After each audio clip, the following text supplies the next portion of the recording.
J'aimerais parler cet avant-midi, je vais parler sur les deux natures du croyant. Dites après moi, deux natures du croyant. Je vais entendre toute voix. Dites deux natures du croyant, je te regarde. Les deux natures du croyant. Les croyants, tout croyant a deux natures. C'est ce dont nous allons parler aujourd'hui. Je vous conduis rapidement dans notre texte qui se trouve dans 1 Pierre au chapitre 1 Pierre 2, verset 9. 1 Pierre 2, verset 9. Et ensuite, Apocalypse, chapitre 1 Pierre 2, 9. Apocalypse 5, verset 10. Il disait 1 Pierre 2, 9. Apocalypse 5, 10. J'ai plusieurs textes à lire et vous allez m'aider à ce que nous puissions lire ces textes. Alors, si quelqu'un trouve, aidez-moi, lisez seulement. Vous n'avez pas besoin de dire, je lis au nom de Jésus, d'accord? Nous faisons tout au nom de Jésus. Quoi que vous fassiez en œuvre ou en parole, faites tout au nom de Jésus. Vous êtes là? Oh, je disais, vous êtes là? Amen, amen, amen, amen, amen, amen. Amen. Eh bien, nous lisons 1 Pierre 2, 9, ensuite Apocalypse 5 au verset 10. Merci, pasteur. Allez-y. Vous, au contraire, vous êtes peuple choisi, de prêtres royaux, une nation sainte, un peuple racheté afin de proclamer les louanges de celui qui vous a appelé des ténèbres à sa merveilleuse lumière. Reprends le texte, maman Tompa Ilom.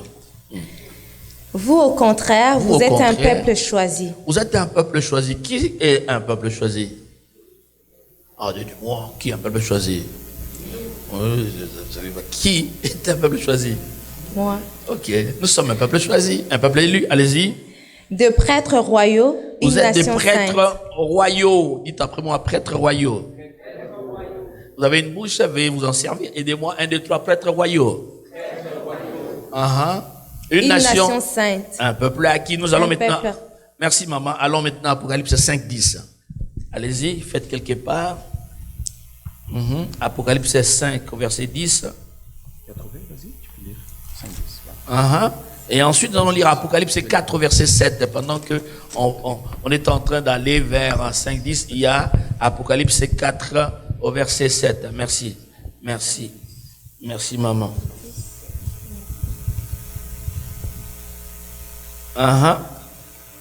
Nous lisons. Tu as fait d'eux un royaume et des sacrificateurs. Notre Dieu et ils régneront sur la terre. Encore une fois, maman, vas-y. Tu as fait d'eux un royaume et des sacrificateurs pour notre Dieu. Merci, maman. Donc, tu as fait d'eux quoi? Un royaume et des sacrificateurs. Autre version dit, tu as fait de qui? Des rois et des sacrificateurs. Donc, tu as fait d'eux des rois et des sacrificateurs. Et ils feront quoi? Aidez-moi, ils feront quoi? Ils régneront sur la terre. Donc, vous ne pouvez pas régner si vous n'êtes pas roi. Il n'y a que le roi qui règne. Il a fait d'eux, il a fait de toi et moi qui avons cru en lui, d'un côté des rois, d'autre côté des sacrificateurs. Donc nous sommes à la fois rois et sacrificateurs. Donc je parle de ces deux natures du croyant. Le croyant, d'un côté il est sacrificateur, de l'autre côté il est les rois. Et c'est très important, la vie est balancée. Dieu a donné à chacun de nous deux jambes. Il n'y a personne qui en ait trois. Dès que l'instant vous en avez trois, tout le monde dit que quelque chose ne marche pas, n'est-ce pas? Et chacun de nous, non seulement a comment je pourrais dire, deux jambes, vous avez deux bras, vous avez deux yeux. Donc vous avez tout en paire, afin qu'il y ait équilibre, qu'il y ait balance. Dieu veut que vous puissiez avoir une vie balancée, une vie équilibrée. Quand il n'y a pas d'équilibre, eh bien, cela cause beaucoup des problèmes, des chaos. L'équilibre est très important. Il y a d'un côté un homme et une femme. Une société composée de femmes uniquement sera ronde. Et une société composée des hommes seulement sera carrée. Comprenez, il y aura trop d'arêtes vives, ça va trop blesser. Vous comprenez? Avec les femmes, ça va trop rouler. Vous comprenez? Dieu est un Dieu d'équilibre, un Dieu balancé. Il y a la nuit et le jour. Tout est balancé et équilibré. Il y a les saisons chaudes et les saisons froides. Tout est balancé et équilibré. Donc Dieu ne fait rien au hasard. Tout est balancé et équilibré. Et tu as deux natures depuis que tu as reçu Jésus comme Sauveur et Seigneur. Un homme qui n'a pas Christ est déséquilibré. C'est un homme qui ne va qu'utiliser une seule nature. Telle n'est pas la volonté parfaite de Dieu. Quand Dieu a créé l'homme dans Genèse 1, je vais vous les citer, Genèse 1, au verset 26, la Bible dit, Dieu dit, créons l'homme à notre image, n'est-ce pas? Et selon notre, c'est Genèse 1, 26. Donc l'homme a été créé à l'image de Dieu et selon la ressemblance de Dieu. Donc il y a dans l'homme la dimension humaine et la dimension divine. Et cette dimension a été étouffée depuis la consommation du péché. Quand l'homme a péché, eh bien la dimension divine en l'homme a été étouffée. L'homme est resté purement dans la dimension humaine. Et voilà pourquoi quand un homme opère uniquement comme un homme sans la dimension divine, il n'est pas différent d'un animal. Il aime ce qui n'est pas aimable. Il déteste ce qui n'est pas détestable. Il confond le bien et le mal. Il appelle le mal bien, il appelle le bien mal. Donc il y a confusion parce que la dimension de la divinité n'est pas là. Il y a des choses qu'on ne sait pas comprendre, saisir en tant qu'homme, saisir en tant que Dieu. Quelles sont ces deux natures? Je disais, d'un côté, l'homme, et il y a la dimension du croyant, il est humain. Voilà pourquoi tu as faim, tu as soif, tu dois dormir, n'est-ce pas? Ça, c'est ton côté humain. Ça fait normal. Et remarquez, Dieu est balancé. Nous avons les 4 évangiles. Nous avons 2 testaments. Il y a l'Ancien et le Nouveau Testament. Toute écriture est inspirée de Dieu. Tout est balancé. Non seulement c'est là, remarquez, il y a 4 évangiles. Il y a Matthieu, aidez-moi, il y a qui Matthieu et vous qui lisez la Bible, je vais entendre vos voix. Il y a Matthieu, ensuite Jean. Je t'entends pas, frère. Il y a Jean. Amen. Donc pourquoi? Parce que vous avez Matthieu parle de la royauté de Jésus. Si vous lisez, Jésus est présenté comme roi dès le commencement. Jésus, fils d'Abraham, fils de David. C'est pas ça. David est roi. Donc, Matthieu parle de Jésus comme roi. Et vous avez également Marc qui parle de Jésus comme serviteur. Et Luc présente Jésus comme un simple homme. Et un homme parfait. Et qui ça? Jean parle de Jésus comme Dieu. Remarquez la balance. Le roi, en Matthieu, il est serviteur en Marc. Dans Luc, il est homme. Dans Jean, il est Dieu. Il y a cette balance, cet équilibre. Dieu est équilibré. Dans Apocalypse 4, verset 7. Apocalypse 4, verset 7, on parle des 4 êtres vivants. C'est pas ça? Les 4 êtres vivants, la Bible dit, les 4 êtres vivants, chacun d'eux avait une image différente de celle des autres. Et remarquez, le premier être vivant avait quelle image? L'image d'un lion. Et le deuxième avec quelle image? D'un veau. Le troisième, d'un homme, merci. Et le quatrième avec quelle face? D'un aigle, merci. Vous avez le lion, vous avez le veau, vous avez l'homme et vous avez l'aigle. Et remarquez, vous allez constater Vous avez le lion. Le lion part de la royauté. Le roi des animaux. Vous avez le veau. C'est une bête de somme. N'est-ce pas? La vache, un animal de travail, la dimension des serviteurs. Donc, lion, roi, veau, serviteur, c'est l'animal qui transporte des charges. Vous n'allez pas prendre le fardeau, mettre sur le dos d'un lion. Est-ce que vous comprenez? Non seulement c'est là, il est homme. On dit, il y a la face de l'homme et ensuite la face de l'aigle. L'aigle vole très haut, la dimension céleste, Dieu. Et la Bible dit, tel il est, tel vous êtes. Et ceci nous parle de toi, chrétien. Donc tu es roi, d'un côté tu es serviteur d'un autre. Dès l'instant où le croyant se comporte seulement en serviteur, il y a déséquilibre. Cela le tue. Un croyant qui se comporte seulement en roi pour régner, gouverner partout, cela le tue, cela dérange. On est appelé à être balancé, équilibré, de savoir comment se comporter. Et même dans nos foyers en tant qu'homme, en tant que femme. Un homme qui domine constamment tue le foyer. Une femme qui domine constamment tue le foyer. Une femme qui se soumet toujours tue le foyer. Je vous comprends. Parce que la Bible dit, il y a la dimension de soumettez-vous les uns aux autres. Il y a aussi une dimension où l'homme doit se soumettre à la femme. Donc il y a cet équilibre, ceci est très important, l'équilibre. Les deux natures du croyant, tu as ces deux natures. Mais le croyant aujourd'hui a développé souvent la nature, je vais vous dire la nature des prêtres, la nature des sacrificateurs. Un sacrificateur va à Dieu pour lui présenter des offrandes, pour lui présenter des sacrifices. Il s'approche de Dieu pour parler à Dieu. C'est ça le rôle du sacrificateur. Il parle à Dieu. Et lorsqu'il parle, le sacrificateur ne parle pas avec arrogance, avec humilité. Il s'humilie. Il a besoin de la grâce de Dieu. Il a besoin de la faveur de Dieu. Il a besoin que Dieu l'entende, que Dieu lui réponde. Il supplie Dieu.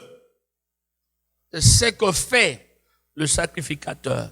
Et ce que tu dois faire, un chrétien qui ne prie pas, c'est un chrétien qui doit ôter le nom de chrétien de sa vie. Aujourd'hui, il y a beaucoup de gens qu'on appelle chrétiens juste par habitude. Parce qu'il fréquente l'église, on dit chrétien. Parce qu'il a eu baptême, on dit chrétien. Non, pas du tout.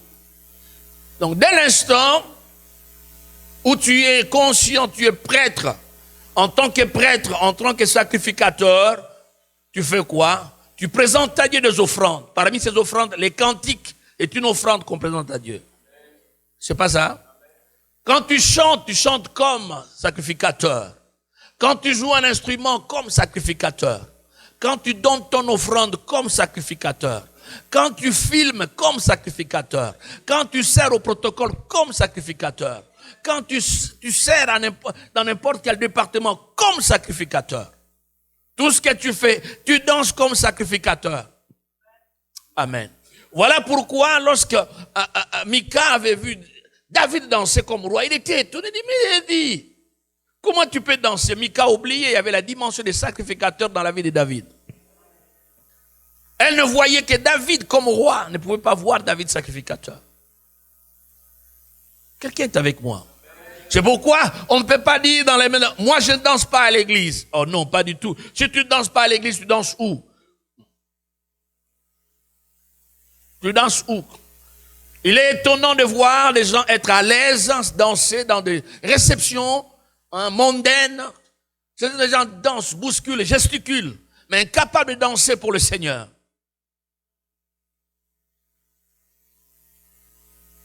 Oh non, pas du tout. Moi, c'est le contraire, c'est l'opposé. J'ai fait mon choix. La vie est faite de choix. J'ai fait mon choix. Maman, donne-moi encore un yes là. Il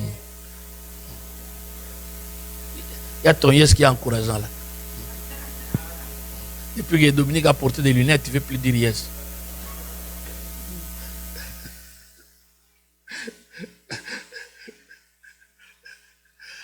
Amen. J'ai fait mon choix. J'aime ton sourire, toi, là. Ouais. Un sourire formidable. Que Dieu te bénisse. C'est comment ton nom? Merveille. Oh là là, un sourire merveilleux.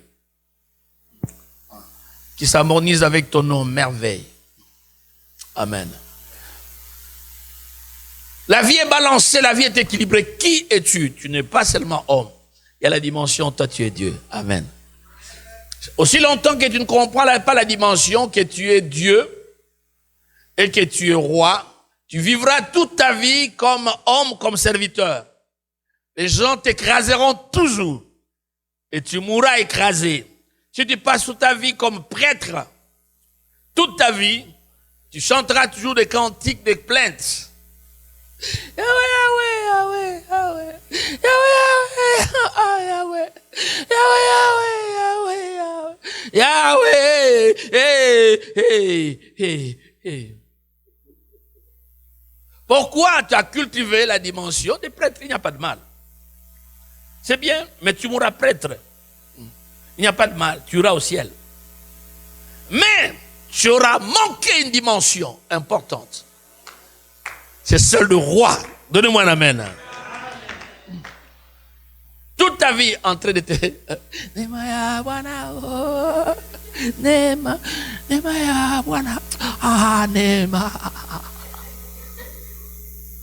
Constamment un visage renfrogné. Incapable de rire et de sourire. Il est bon d'être prêtre. Il est bon. Amen. Un prêtre parle à Dieu. Mais la différence dans l'autre dimension, quand tu es Dieu, tu parles aux hommes.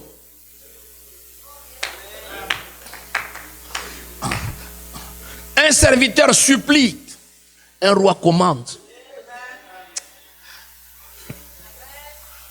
Un serviteur demande, le roi intime des ordres. Amen. Faites ceci. Tu dois comprendre cela. Il y a des choses qui se résolvent dans la vie en allant à Dieu, en priant. Il y a d'autres choses qui se résolvent en commandant. Ou c'est pas, tu vas pas à Dieu, mais c'est toi qui commandes. Et ceci est prouvé à travers les Écritures. Tout train normal doit rouler sur 2 rails. Vous enlevez un des rails, et bien le train est appelé à faire quoi?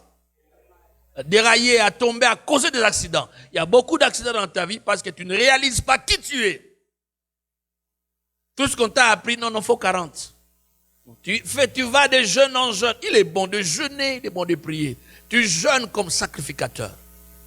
Tu pries comme sacrificateur. À minuit, nous prions là, à minuit, pour ceux-là qui se trouvent avec nous, à minuit, nous prions. C'est une bonne chose, comme sacrificateur. Tu peux nous rejoindre, hein? Tu vas demander à mamie qu'on puisse te connecter comme ça. On te connecte à minuit, tu es en prière avec nous, en ligne. Comme sacrificateur. Seigneur agit. Nous crions à lui. Nous voulons son assistance. Cette dimension a été bien développée. Est-ce que vous comprenez? Nous donnons des offrandes comme sacrificateurs. Nous payons nos dîmes comme sacrificateurs. Nous devenons partenaires financiers comme sacrificateurs. Mais j'aimerais plus parler de l'autre dimension. La dimension de la divinité en vous. Il y a une dimension en vous que celui qui n'a pas Christ n'a pas.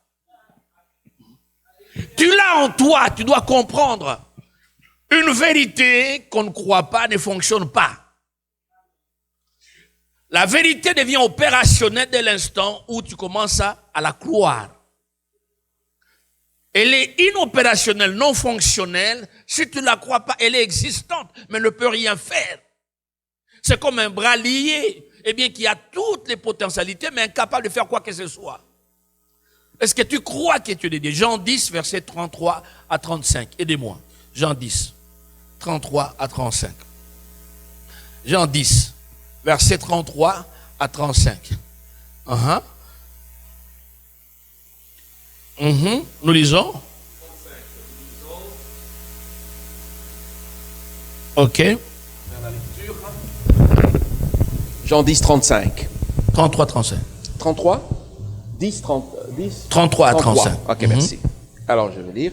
Les Juifs lui répondirent, ce n'est pas pour une belle œuvre que nous te lapidons, mais pour un blasphème. Écoutez.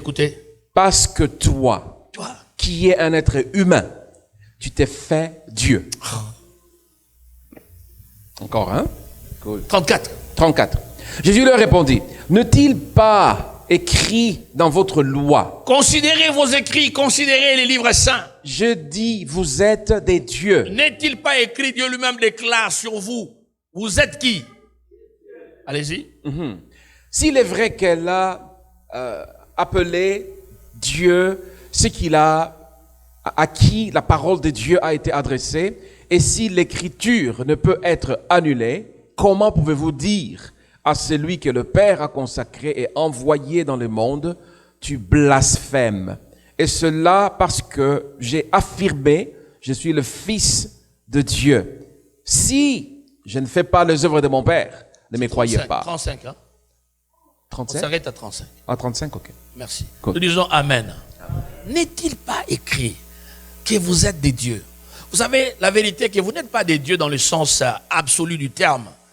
Hein, vous n'êtes pas omnipotent, vous n'êtes pas omniprésent, n'est-ce pas? Non, pas du tout. Vous comprenez? Mais il y a en vous une dimension de divinité. Je mettais ça dans ce sens. Vous êtes divin. Je ne sais pas si vous comprenez. Vous êtes divin. Donc, il y a en vous des choses qui opèrent exactement comme cela opère en Dieu. Voilà, un jour, nous sommes dans Marc 11, Jésus marche. Pendant qu'il marche, il est avec les disciples. Il le suit dans Marc 11.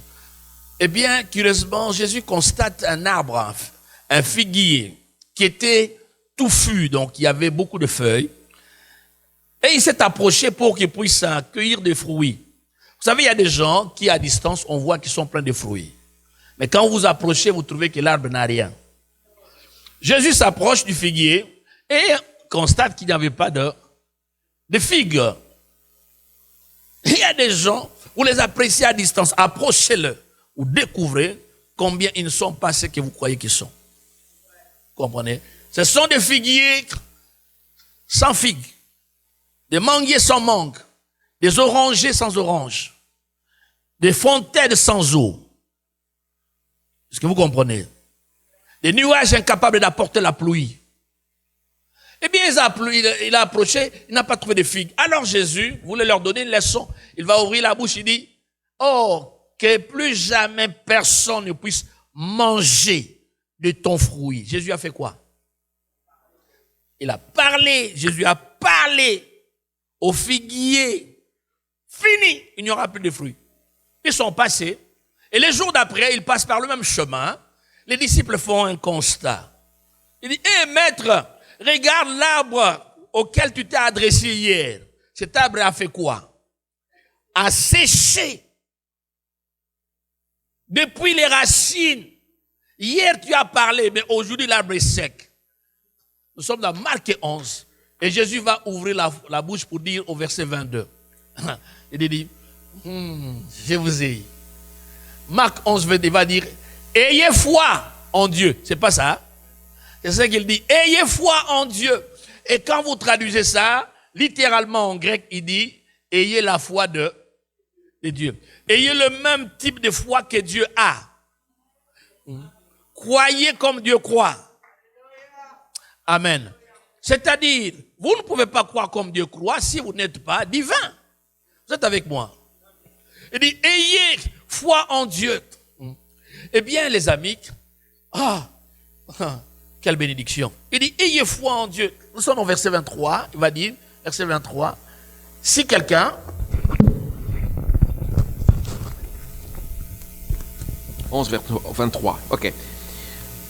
Je vous dis en vérité, si quelqu'un dit à cette montagne... Si quelqu'un dit à cette montagne... Retire-toi de là et jette-toi dans la mer. Doucement, si quelqu'un fait quoi? Si quelqu'un fait quoi? Dis. Oui. À cette montagne, fais quoi? Retire-toi de là. Et fais quoi? Et jette-toi dans la mer. Et s'il ne doute pas dans son cœur, mais croit, ce qu'il dit arrive. Il le verra s'accomplir. Nous disons Amen. Amen. Les amis, écoutez. Vous avez opéré longtemps comme un sacrificateur. C'est une bonne chose de continuer. Il est temps que vous preniez conscience de votre dimension divine. Opérez comme des dieux. Amen. Opérez comme des dieux. Dieu ne demande pas, Dieu ne supplie pas. Vous avez opéré comme serviteur. Il est temps que vous preniez conscience que vous êtes roi.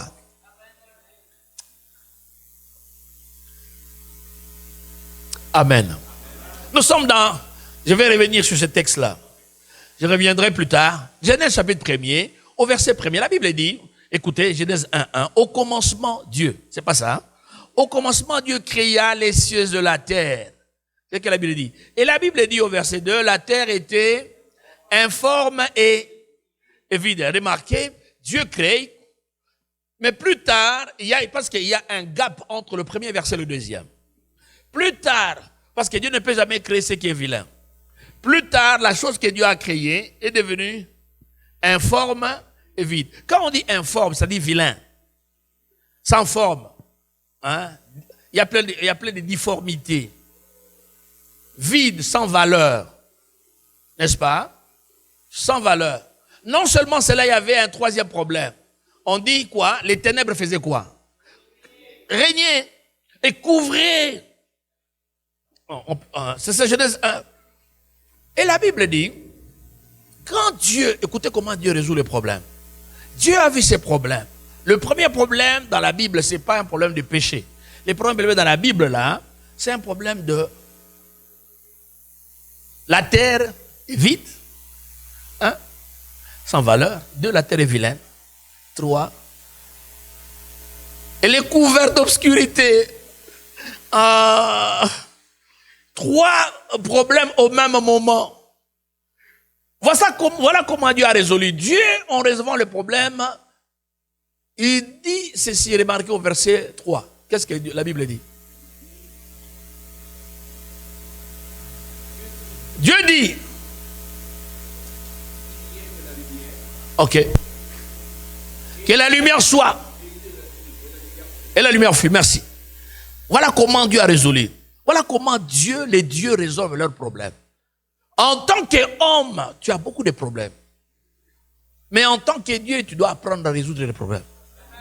C'est pourquoi, ayant la dimension de la divinité, tu ne dois pas causer des problèmes, mais tu dois résoudre les problèmes. Ta présence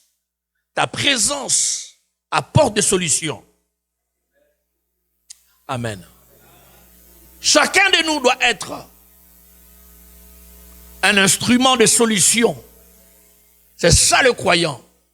Nous ne sommes pas des hommes et des femmes qui créent et causent des problèmes, mais des hommes et des femmes qui apportent des solutions tangibles et pratiques. Comment Dieu résout le problème? Dieu résout le problème comme suit. Il ne parle pas des problèmes. Dieu n'a pas parlé de l'obscurité. Dieu n'a pas parlé.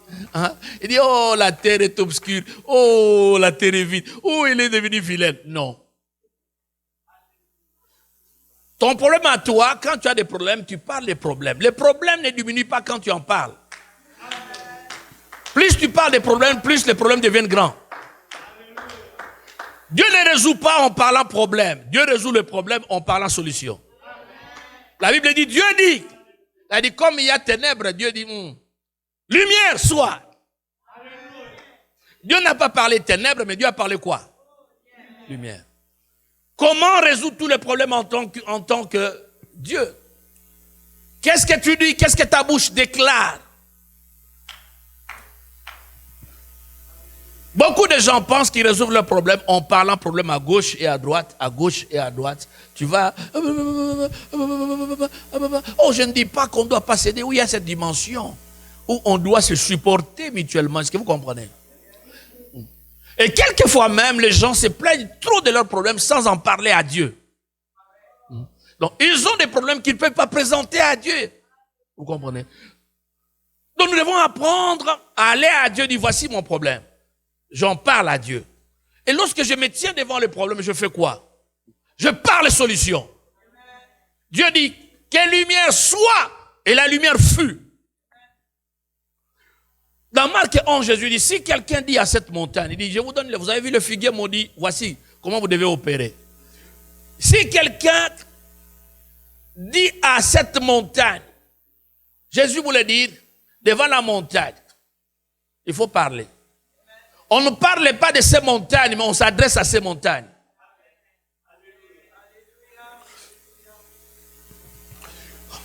Ne parle pas trop de tes montagnes. Tes montagnes devenaient trop grandes. Les montagnes.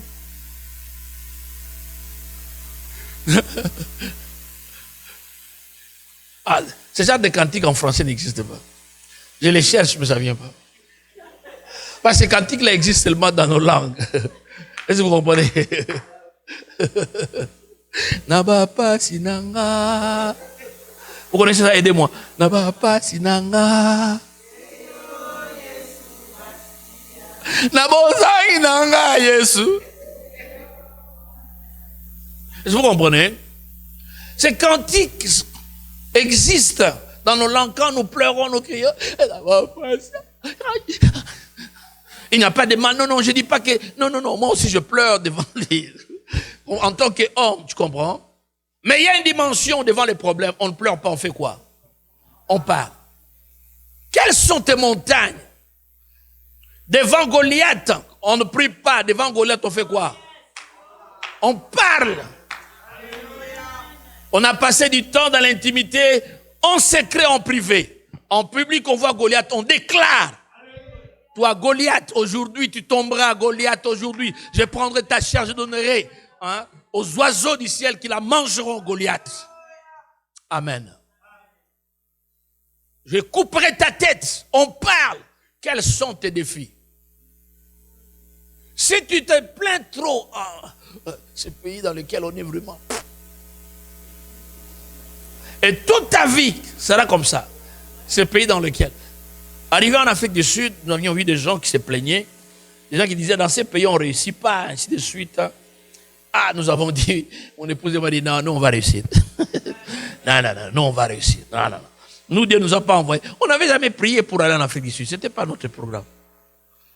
Dieu nous avait envoyés là-bas. Il dit, bon, Dieu ne nous envoie pas ici pour échouer. Non, on va réussir. Et Dieu nous a fait la grâce. Et nous avons fait le travail qu'on a fait. Peut-être pas à 100%, mais Dieu merci pour ce qui a été fait. Et tout le monde dit que, ah non, Veille et son épouse ont fait un grand travail. Nous rendons gloire à Dieu. Amen. Les amis, on parle devant les circonstances de la vie. On ne murmure pas. On ne se plaint pas. On utilise sa nature divine. Si tu ne parles pas, Dieu ne fera rien. Voici un homme de Dieu un jour, pendant qu'il dormait, c'est pas, dans une vision. Il parlait, il avait une conversation avec Jésus-Christ de Nazareth. Il conversait. C'était dans une vision. Une communication agréable, merveilleuse. Et dans leur conversation, subitement, un esprit s'est placé au milieu. Lorsque l'esprit s'est passé au milieu, il y a eu interférence, donc la communication ne passait plus bien. Alors l'homme de Dieu a commencé à dire à Jésus, Jésus, dis, regarde, fais quelque chose. Jésus, chasse-les. Jésus ne faisait rien. Chasse-les, Jésus ne faisait rien. Vous savez quoi? Dans sa colère sainte, il a dit, toi esprit impur, quitte-la. Et l'esprit a été projeté, l'espace a été dégagé. Amen. Donc, ce qu'il vient de dire, Dieu ne fera rien là où toi tu dois agir comme Dieu. Est-ce que quelqu'un comprend? Est-ce que j'ai dit quelque chose qui passe? Qui me comprend? Je vais voir la main levée. Amen. Je vais voir, quel jeune me comprend? Un jeune qui comprend. Je vois un jeune qui comprend. Est-ce qu'il y a un jeune qui comprend? Non, vous êtes trop vieux pour être jeune.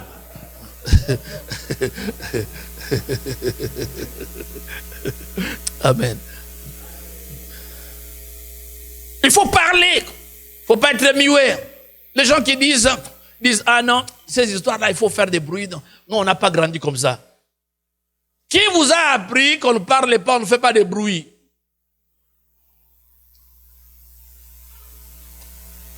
Est-ce que vous comprenez? On parle.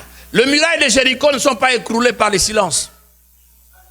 Il a fallu crier pour que les murailles de Jéricho se renversent. Lazare est sorti de la tombe, ce n'est pas par le silence, par le mutisme. Jésus va faire une prière, il dit, Père, je prie pour ceux qui sont ici autour de moi. Je sais que tu as l'art de m'exaucer, mais je prie afin que ceux-ci sachent que tu m'exauces. Ensuite, il va se tourner vers la tombe. Il dit, Lazare! La Bible dit, il cria d'une voix forte. Non seulement il a crié, mais d'une voix. Lazare, sors! Et Lazare est sorti. Il y a bien des choses qui t'appartiennent, qui sont bloquées, qui sont en tombe, qui sont dans la tombe, qui ne sortiront pas si toi tu ne cries pas. Amen. Tu dois crier pour que ces choses sortent. Tes finances doivent sortir, ton mariage doit sortir, ta santé doit sortir. Tu peux marcher, mais être déjà un cadavre. Tu as ta vie, ta santé, des gens dans une tombe. Il n'y a que les jours qui t'attendent pour être enterré et fini. Et pourquoi ne pas crier? Tes enfants peuvent être dans la tombe. Est-ce que tu comprends? Il est temps que tu lèves et tu cries, sors! Ça, c'est faut utiliser la dimension de roi, la dimension de Dieu. Je parle, je crie. Es-tu silencieux? La religion du silence. Gloire.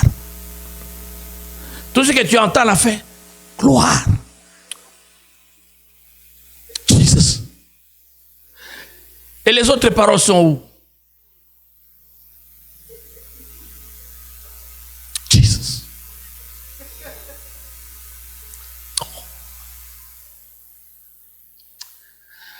Alléluia. On dit non, on a grandi comme ça. Cette église qui t'a appris à prier comme ça, t'a induit en erreur. Parce qu'elle-même est dans l'erreur. Amen. Mais oui, on dit non, quand on a grandi. Ce sont des habitudes qu'on a apprises. Qu'on a apprises quelque part et qui ne sont pas des dieux.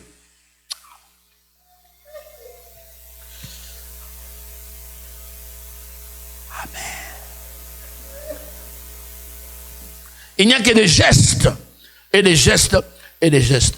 Et nombreux aujourd'hui sont perdus à cause des enseignements qui sont venus de ces soi-disant églises. Que Dieu nous aide. Que Dieu aide ma bouche à être limitée, sinon je vais la citer.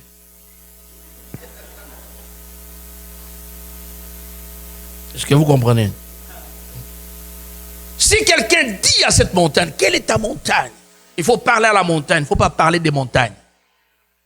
Tu t'adresses à la montagne, mais tu ne parles pas des montagnes. Plus tu parles des montagnes, plus les montagnes. On parle à son Goliath, on ne parle pas de Goliath. Les frères de David parlaient de Goliath, mais David s'est adressé à Goliath. Ceux qui gagnent ne parlent pas de leur Goliath, mais s'adressent à leur Goliath. C'est comme ça que Goliath tombe. Qui est ton Goliath? Qui est ton géant? Qui te fait trembler, qui te fait paniquer? Tu dois apprendre à t'adresser à ces Goliaths de manière claire. Amen. Le travail, les documents, il faut parler. Amen. Disez Amen. Il faut savoir parler. Il faut savoir parler, il ne faut pas rester silencieux. Tu es un lion, il faut rugir. On va passer tout le temps à être comme une vache. Un lion rugit. Amen. Tu ne dois pas être terrorisé par la vie, où tu es tout le temps stressé. On t'appelle même déprimé. Moi, je souffre de la dépression. Hein. Tu dois sortir de là au nom de Jésus. Amen. Parle. Je dis bien, tu dois apprendre à parler. Apprendre à parler. Parler. Est-ce que tu parles ou tu ne parles pas? Souvent, les gens ne parlent pas. Dieu a résolu le problème en parlant. Jésus dit, ayez la foi de Dieu. La foi de Dieu consiste, ce que je crois, je le déclare. Dieu voit les problèmes, il parle et résout le problème. Proverbe 18, verset 20 et verset 22. Et dit, la Bible dit, Proverbe 18, 20. Quelqu'un dit, qui a trouvé le premier? Qui a trouvé le premier? Le pasteur, lui, il suit dans la parole tellement qu'il oublie qu'il doit lire. Verset 20. Et nous lisons verset 21. 20 et 21. Ok, c'est ça. Merci. C'est grâce aux fruits de sa bouche. Écoutez. C'est grâce aux fruits de sa bouche que l'homme rassasie son ventre. Tu vas rassasier ton ventre par les fruits de tes lèvres, ok? C'est du produit de ses lèvres qu'il se rassasie. Amen. Verset 21. 21. La langue a pouvoir de vie et de mort. Ceux qui aiment parler en goûteront les fruits. La suite? Oh, non, merci. 22? Donc 21, c'est tout. Ok. La vie et la mort sont au pouvoir de la langue. Les chrétiens détruisent leur prière par quoi? La langue. Il a prié, mais dès qu'il sort de la prière, il commence à se plaindre. Ces histoires ici, vraiment, toutes les prières effacées. La vie ou la mort sont au pouvoir de la langue. Tu dois apprendre à gérer ta langue, à parler foi. Voilà pourquoi il faut passer du temps avec la Bible. Il faut passer du temps avec les hommes et les femmes de foi. Il faut être dans la communion fraternelle. Il faut être en réunion de prière. Tu as besoin de fortifier ta foi. De l'abondance du cœur, la bouche fera quoi? Parlera. Si tu n'as rien, tu ne pourras rien dire. S'il n'a pas de foi ici, rien ne sortira là. Ce qui sort de là, Jésus dit, si quelqu'un dit et croit dans son cœur que ce qu'il dit arrive, il le verra s'accomplir. Donc le problème, ce n'est pas ce que tu dis d'abord, le problème, c'est que tu crois. Qu'est-ce que tu crois? Est-ce que tu le dis? Si tu le crois et tu le dis, tu le verras. Amen. Ce matin, j'aimerais que tu puisses parler comme un roi, parler comme un Dieu, amener à l'existence. Amen. Amener à l'existence. Dieu parle. Il parle des choses qu'il ne voit pas. Il les déclare. En les déclarant, ces choses font quoi? Viennent. Amen. Si tu ne parles pas, tu ne le verras pas. Il faut parler. Je parle prospérité, je parle grandeur, je parle bonne santé, je parle élévation, je parle onction, je parle miracle, je parle guérison, je parle percée financière, je parle stabilité, je parle harmonie conjugale, je parle constance, je parle équilibre, balance, je parle longévité, je parle... Qu'est-ce que tu dis sur toi-même? Tu n'es pas un échec. Non, pas du tout. Tu n'es pas un échec. Tu es appelé à réussir. Amen. Je voudrais que tu puisses parler maintenant. Amen. Parle. Agis. Je veux te voir parler. Non pas à cause de moi, mais à cause de toi. Je disais, tu dois parler. Agir comme roi, agir comme Dieu. Si Dieu parle, pourquoi toi tu ne dois pas parler? Amen. Il y a des choses qui ne se négocient pas, ça se commande. Je commande la paix chez moi. Tu dois avoir la paix. Il y a des moments où des démons dérangent dans la famille. Eh bien, vous ne chassez pas les démons en passant tout le temps à prier. Vous parlez. Hey, quittez ma maison. Au nom de Jésus. Amen. Mon épouse et moi, on avait une crise. Pendant un temps. Vous pensez parce qu'on est un peu, on n'a jamais connu de crise? Non, on a déjà connu de crise. Ça se passe dans le foyer. Est-ce que vous comprenez? Oui. Mais on s'est toujours aimé.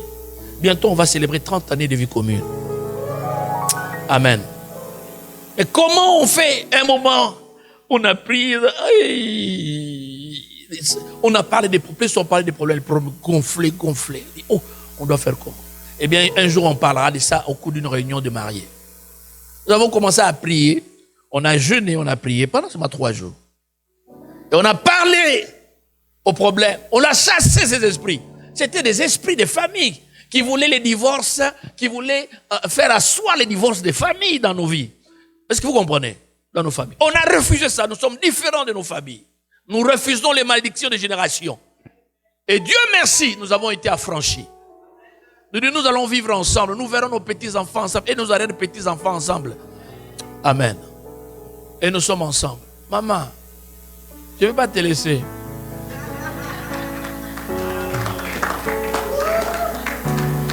Je suis avec toi, intelligence. Ah non. Lève-toi là où tu es. Lève-toi là où tu es. Si tu as des oreilles pour obéir, tu peux te lever.